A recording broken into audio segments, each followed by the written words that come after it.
The Great Council chamber stretched across half a mile of polished crystal floor. Representatives from dozens of alien species sat in their designated areas, each group adapted to their homeworld's conditions. The air itself was carefully controlled, cooler for the ice-dwelling Kythera, warmer and more humid for the reptilian saurids, with special atmospheric pockets for the gas-breathing nebulans.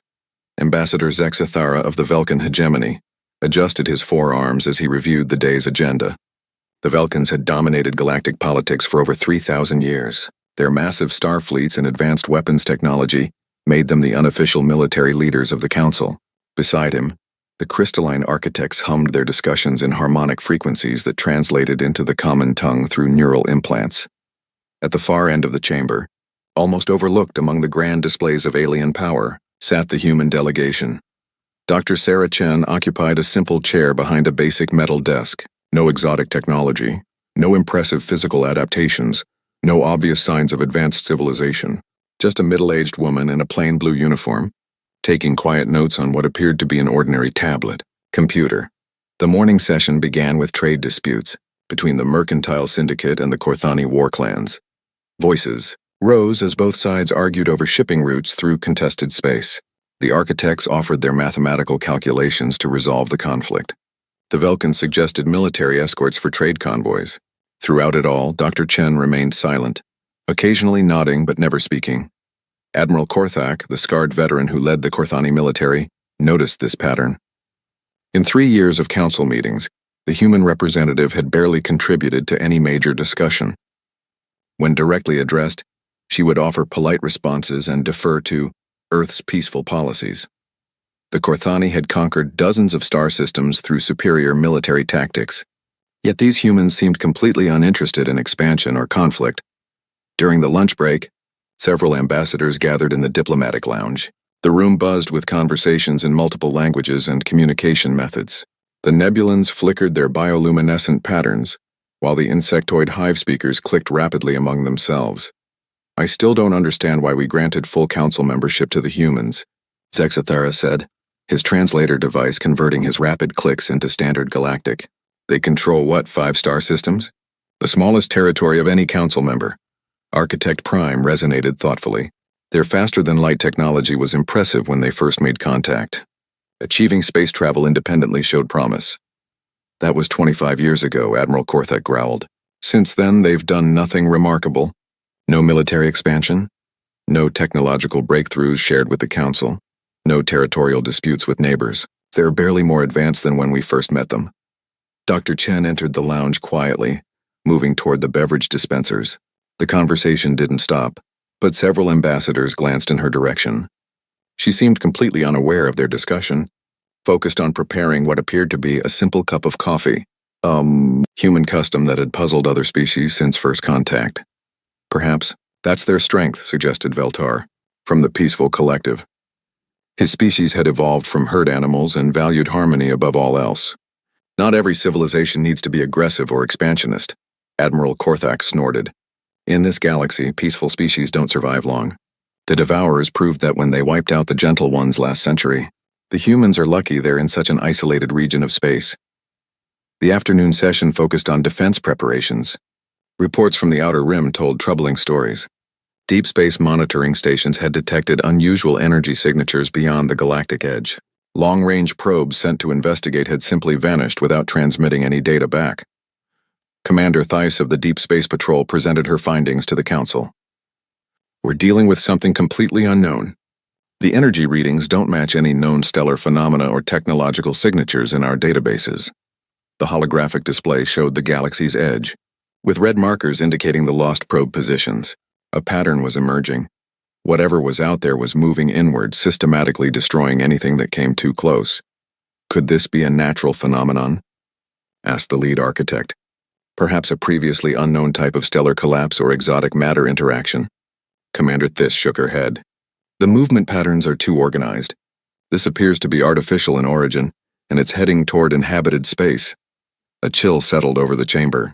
The galaxy had seen many wars between member species, but those conflicts followed understandable patterns. Political disputes, resource competition, territorial expansion. These were familiar challenges with known solutions. This felt different. We should prepare our combined fleets for a potential first contact scenario, Admiral Korthak suggested. If this is a hostile alien force, we need to present a united front. The various military leaders began discussing strategy. The Velkans could contribute their heavy battleships. The Korthani would provide assault forces. The architects offered their computational warfare systems. Each species started calculating their potential contributions to a galactic defense force. Throughout this military planning, Dr. Chen remained silent. She continued taking notes, occasionally consulting her tablet, but offered no suggestions about Earth's role in the potential conflict. When the session ended and other ambassadors rushed to coordinate their military preparations, she simply gathered her materials and left quietly. That evening, in her private quarters aboard the council station, Dr. Chen activated her secure communication array. The quantum encryption system established connection with Earth almost instantly, despite the vast distance. The familiar face of Director Harrison appeared on her screen, an older man with gray hair and tired eyes. "Sarah, we've been monitoring the Council's discussions through your transmissions," he said. "The unknown contacts at the galaxy's edge?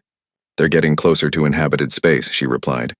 "The Council is preparing for first contact, but they're treating this as a potential military threat rather than a scientific opportunity." Director Harrison was quiet for a moment. "Our deep space monitoring network detected those same energy signatures 6 months ago. We've been tracking the pattern, and it's not first contact, Sarah. Our analysis suggests this is something we've been preparing for since the early warning systems went online. 40 years of preparation may finally pay off." Dr. Chen nodded slowly. "The Council still sees us as a minor player. They're not expecting any significant contribution from Earth." "Good. That gives us more time to complete the final preparations. How much longer can you maintain the current diplomatic position?" "As long as necessary.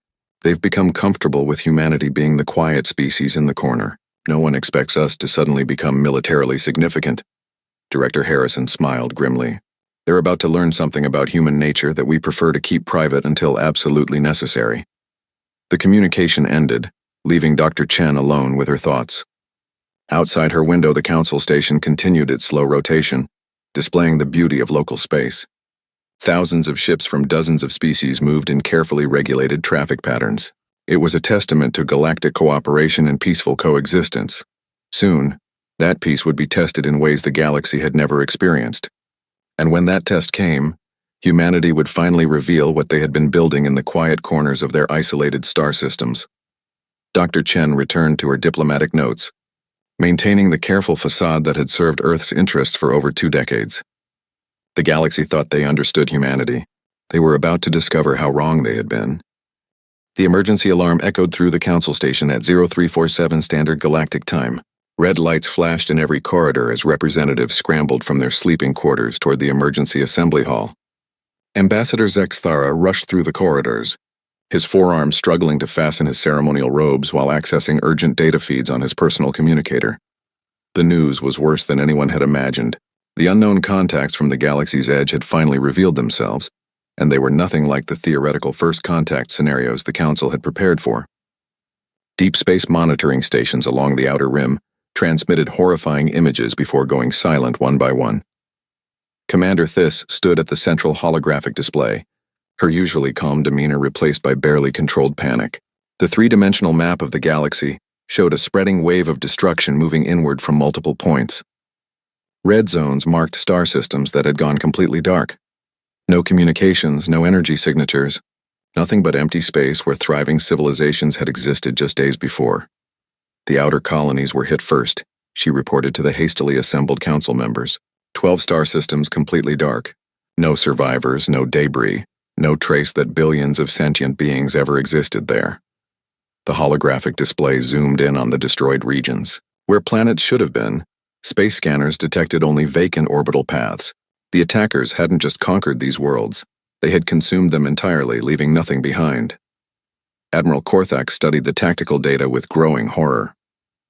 What kind of weapons could do this?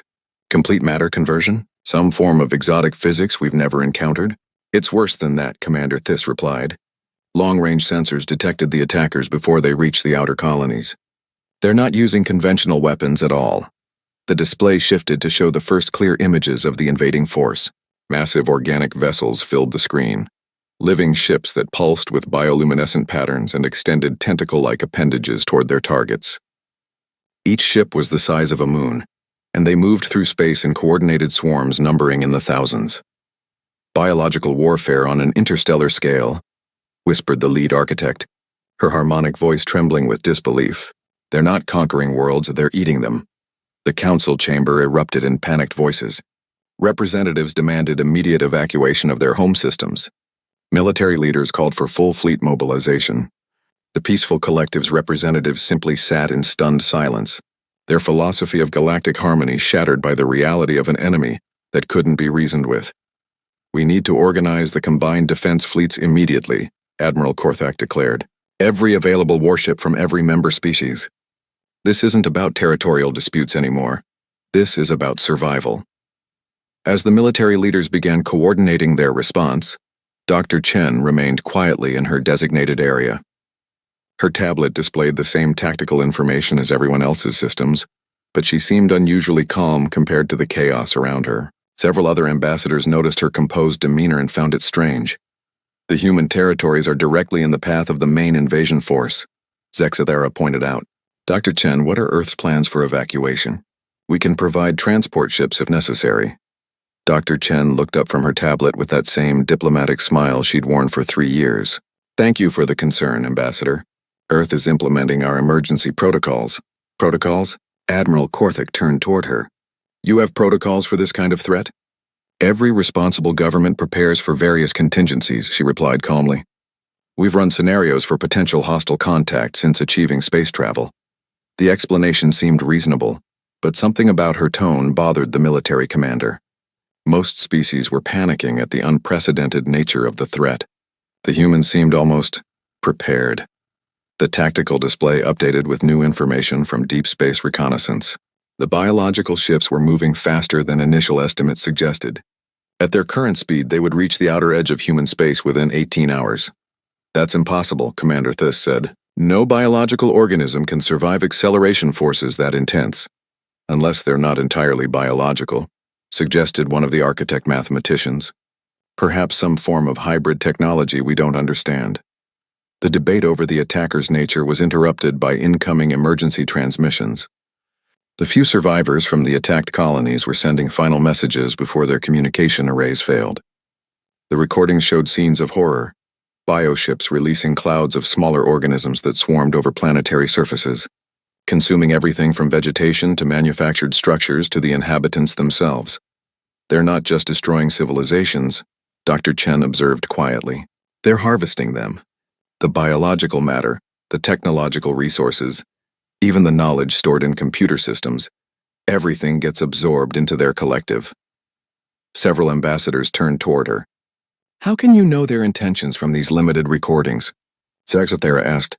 Pattern analysis, she replied. The consumption appears systematic rather than random. They're learning from each encounter, adapting their tactics based on what they absorb. Admiral Korthak frowned. You're describing them like some kind of hive mind intelligence. That would be consistent with the coordinated movement patterns we've observed. Dr. Chen agreed. The conversation was interrupted by another urgent update. Long-range sensors had detected the main invasion force approaching human space. The numbers were staggering. Not thousands of bioships, but hundreds of thousands, moving in perfect formation toward Earth and the surrounding colonies.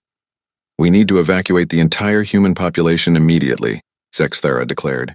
My people can provide transport for several million civilians. Other species will need to contribute additional ships. The Korthani fleet can escort the evacuation convoys, Admiral Korthak added. We've faced impossible odds before. The architects can calculate optimal evacuation routes and resource allocation, offered the lead mathematician. Dr. Chen listened to these generous offers with apparent appreciation, but something in her expression suggested she found them unnecessary. The Council's concern for human welfare is deeply appreciated, she said. However, evacuation may not be required. The chamber fell silent. Every other species was preparing for the largest refugee crisis in galactic history, and the humans were declining assistance. Dr. Chen, Commander Thiss said carefully, the force heading toward your territory could sterilize entire star systems. No planetary defense system we know of could withstand that level of assault. Understood, Dr. Chen replied. Earth's leadership is confident in our defensive preparations. What defensive preparations? Admiral Korthak demanded. Your military assessment classified human forces as barely adequate for local system defense. Dr. Chen's smile never wavered. Military assessments can sometimes be incomplete.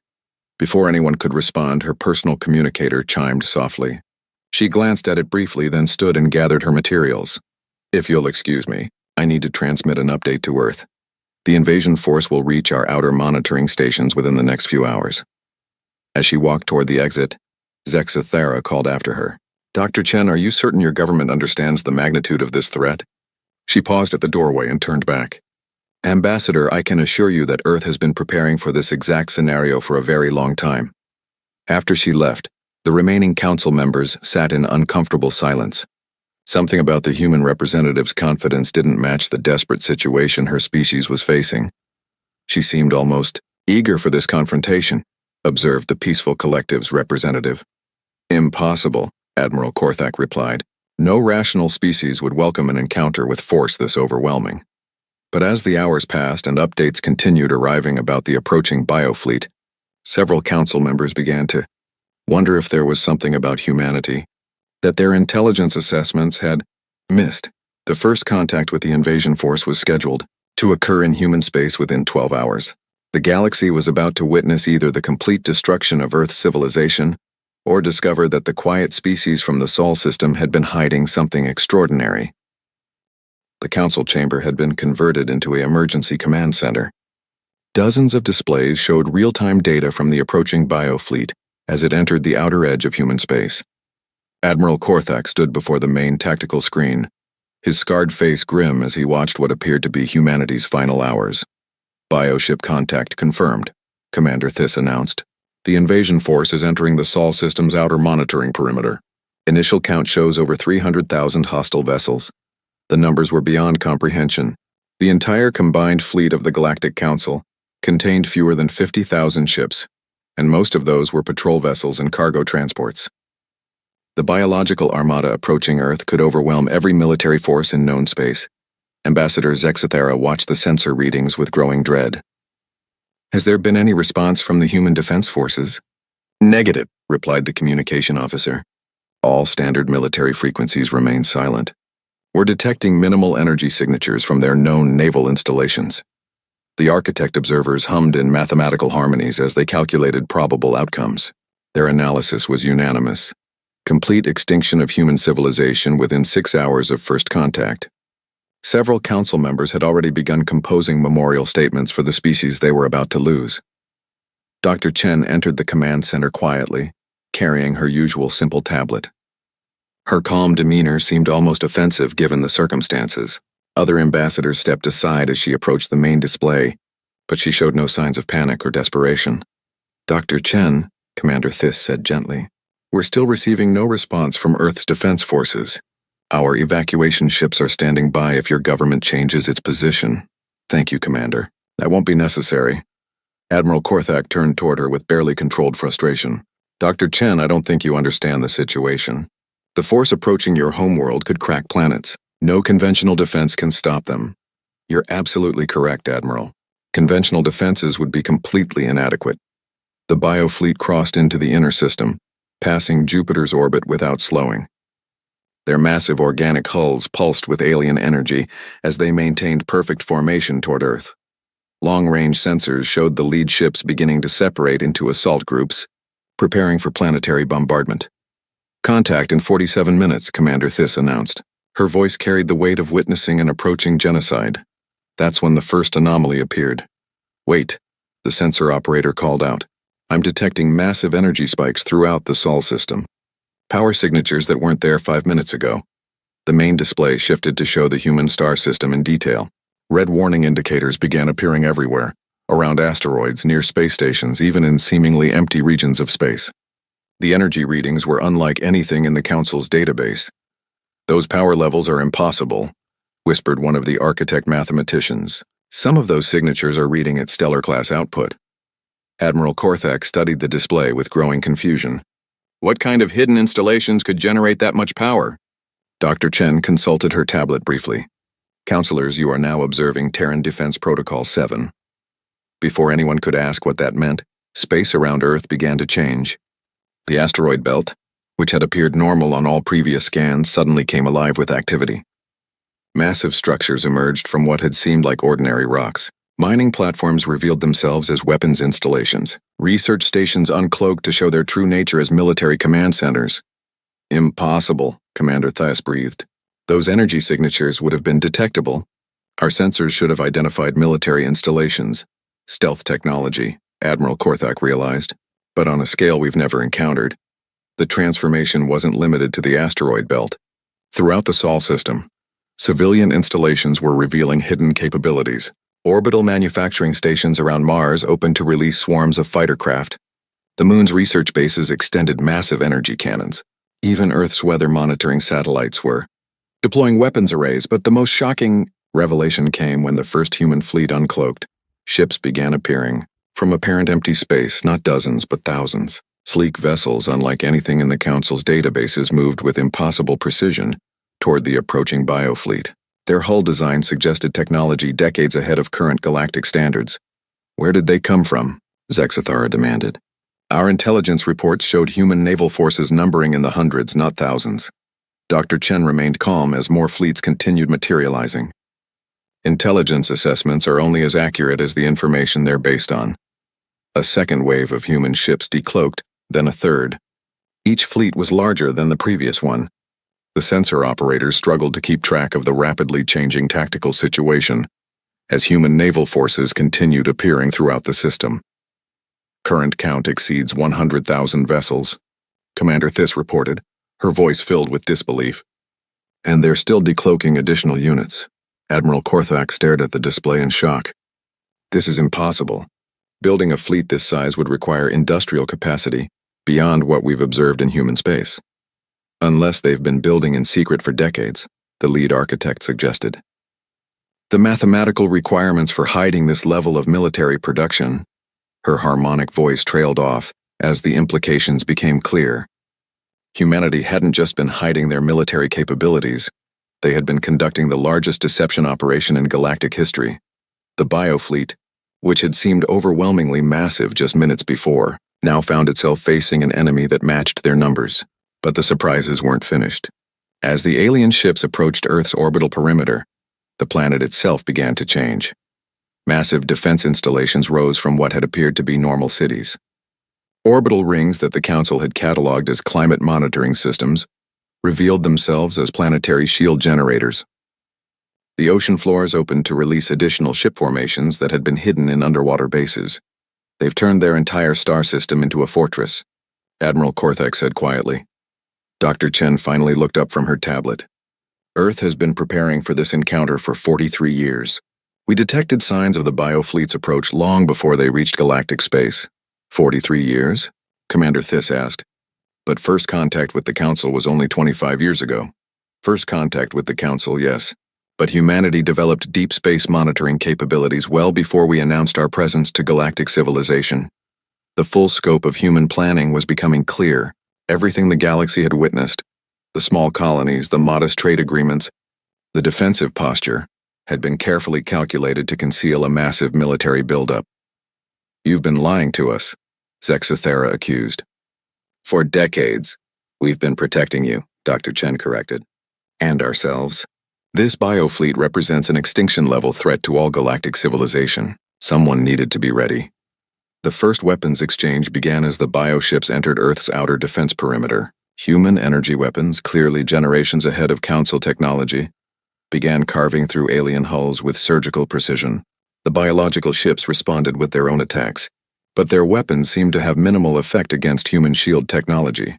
Their armor systems are deflecting the bioweapons completely, the sensor operator reported. The human ships are barely taking damage. What followed wasn't the massacre the Council had expected to witness.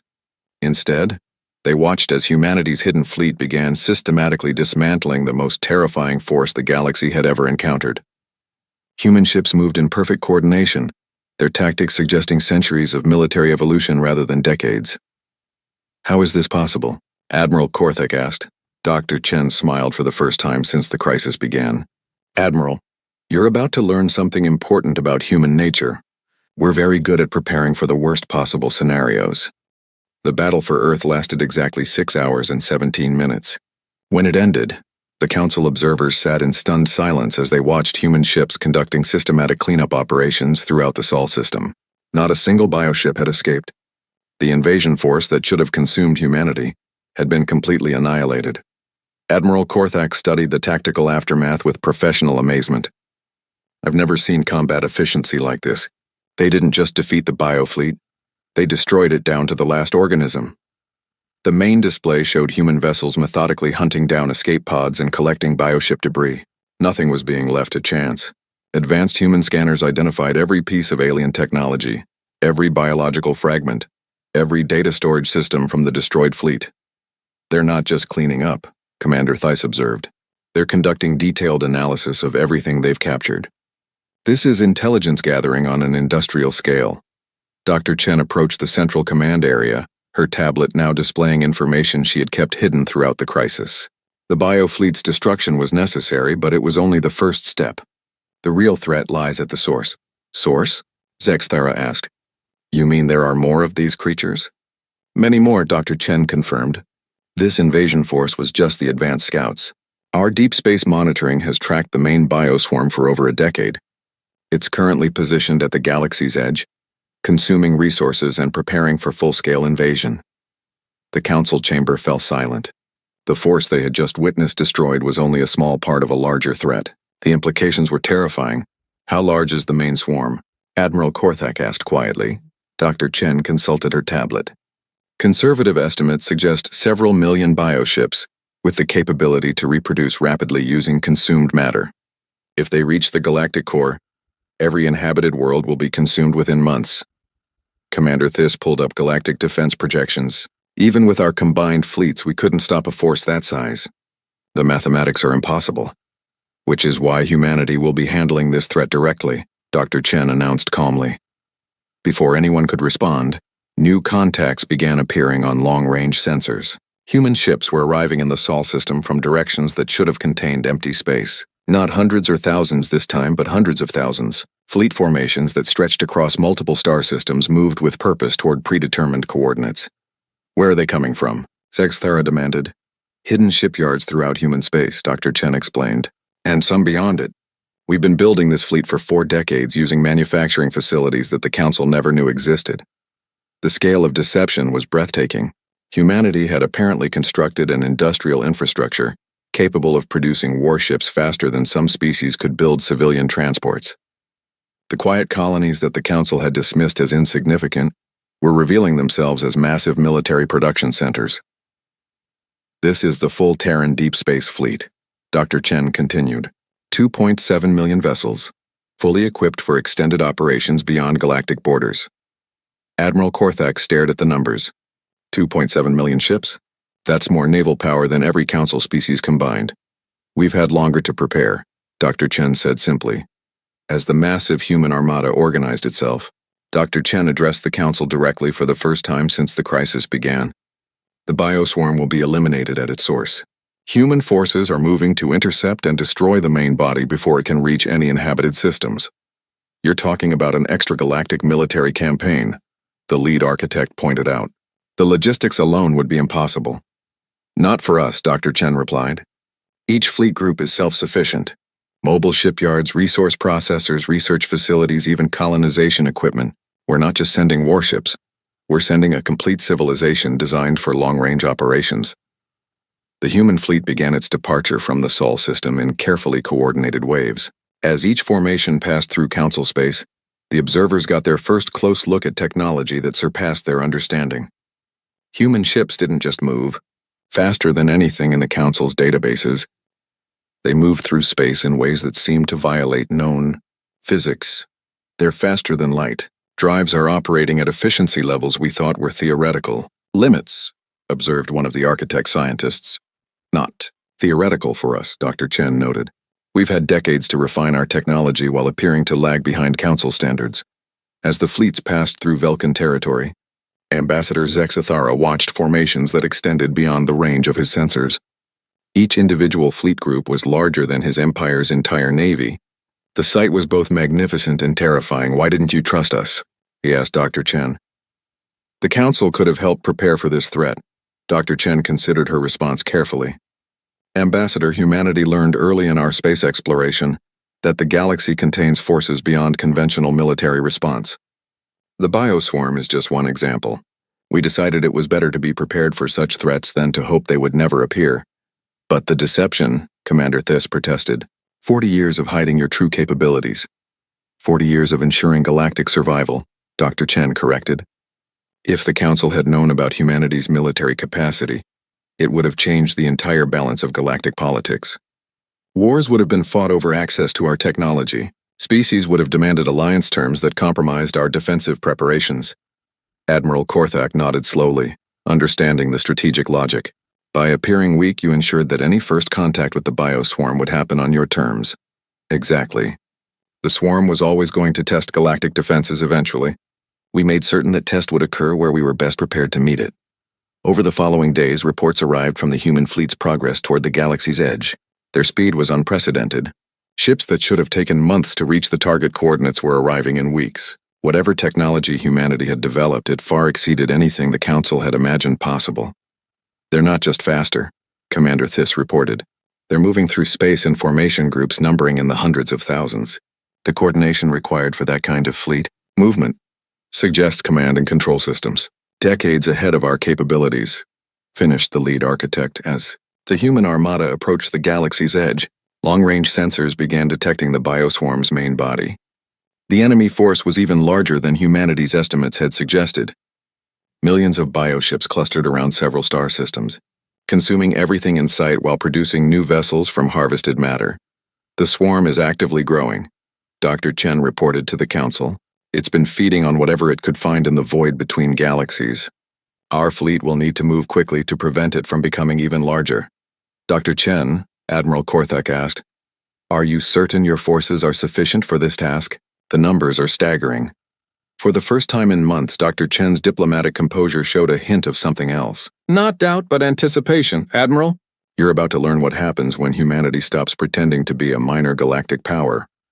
The final phase of the campaign was about to begin, and the galaxy would discover exactly what the quiet species from Earth had been building in the dark corners of space for nearly half a century. The Battle of the Edge lasted 14 standard days. When the human fleet finally transmitted their victory confirmation, the galaxy had been forever changed. Dr. Chen stood before the full Galactic Council, no longer the quiet observer who had sat silently for 3 years. Her entire demeanor had shifted from diplomatic deference to quiet authority. The bioswarm has been completely eliminated, she announced. All hostile vessels destroyed, their production facilities dismantled, and their technological adaptation prevented from spreading to other regions of space. The council chamber remained silent as representatives processed this news. The extinction-level threat that had terrified every species in the galaxy had been erased by humanity alone. Not contained, not driven off, but utterly destroyed. Admiral Korthak was the first to find his voice. Complete elimination? The sensor reading suggested millions of bioships. Confirmed, Dr. Chen replied. Human forces engaged the swarm across multiple star systems simultaneously. The campaign required extensive coordination, but the results speak for themselves.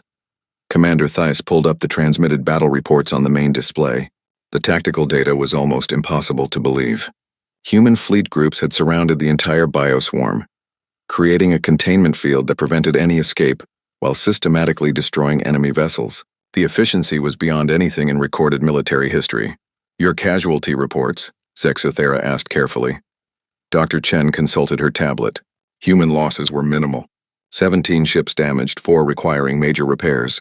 No vessels lost. The numbers were absurd. Humanity had eliminated a force that could have consumed the entire galaxy, while suffering losses that barely qualified as casualties in normal military terminology. How is that possible?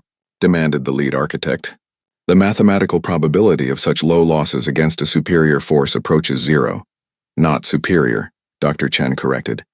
The bioswarm was dangerous because of its ability to consume and adapt. Once we prevented that adaptation and cut off their resource supply, they became manageable targets. But the military victory was only the beginning.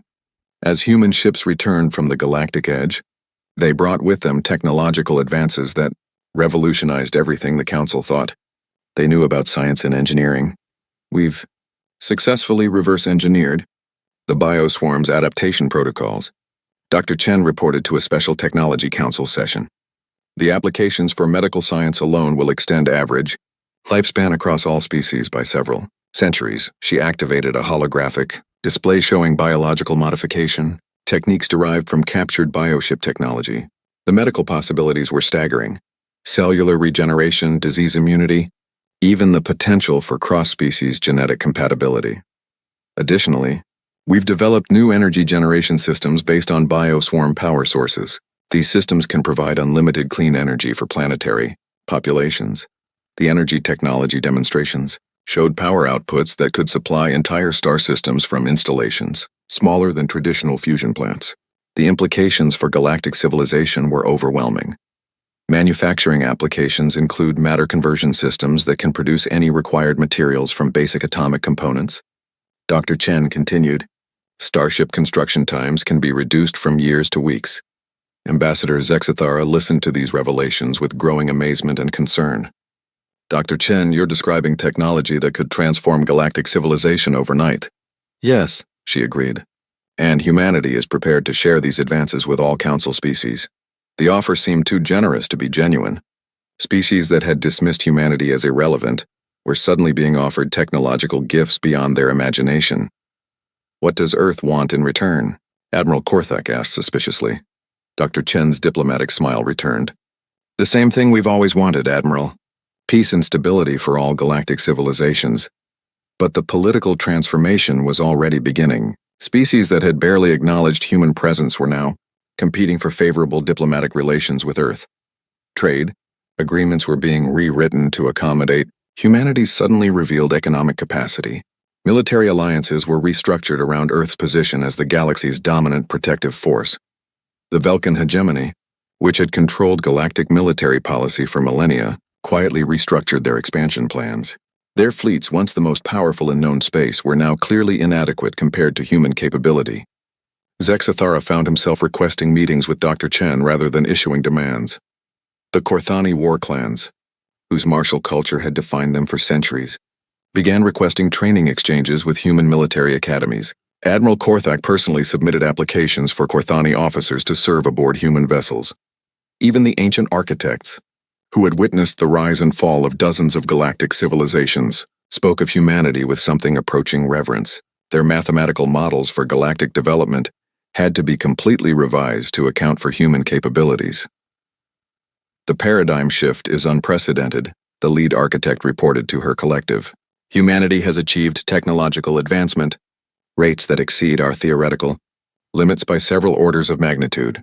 Dr. Chen established a new diplomatic protocol that reflected humanity's changed status. No longer did she sit quietly in council sessions. When she spoke, the entire chamber listened carefully. When she made suggestions, other species implemented them quickly. When she expressed concerns, those concerns became council priorities. The transition wasn't entirely smooth. Some species attempted to maintain their previous attitudes toward humanity, treating Earth as just another council member, despite overwhelming evidence to the contrary. These attempts failed quickly when it became clear that humanity now controlled enough military and economic power to reshape galactic politics unilaterally. We prefer cooperation, Dr. Chen explained to a private gathering of major ambassadors. But cooperation requires mutual respect and genuine commitment to galactic stability. The message was clear. Humanity would work with existing galactic institutions as long as those institutions worked effectively. If they didn't, humanity had demonstrated the capacity to solve problems independently. A new galactic order emerged organically around Earth's position as the dominant civilization. Trade flowed along routes that humanity approved. Military conflicts were resolved through mediation that humanity supervised.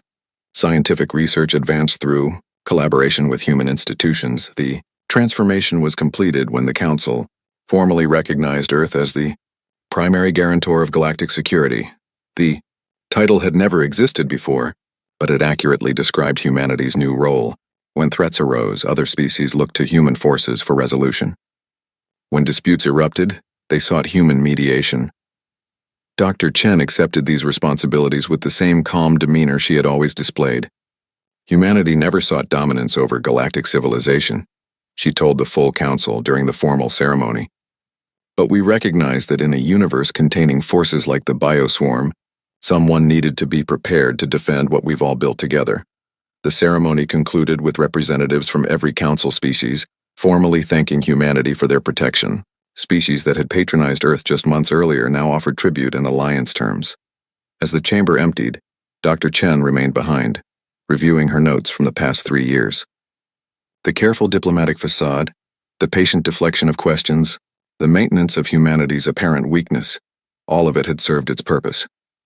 Commander Thiss approached her as she gathered her materials. Dr. Chen, may I ask a personal question? Of course.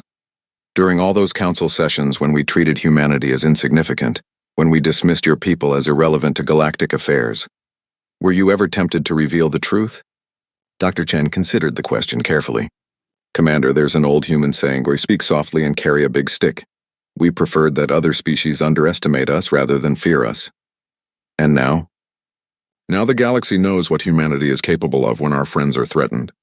Hopefully, they'll also remember that we chose to use that capability to protect them rather than conquer them. As Dr. Chen left the council chamber for the last time as the representative of a minor galactic power, the political landscape had been permanently altered. Humanity's long deception was over, and their true nature was finally revealed. The galaxy had learned that the most dangerous species wasn't always the one that looked most threatening. Sometimes it was the quiet one in the corner, taking careful notes and making long-term plans.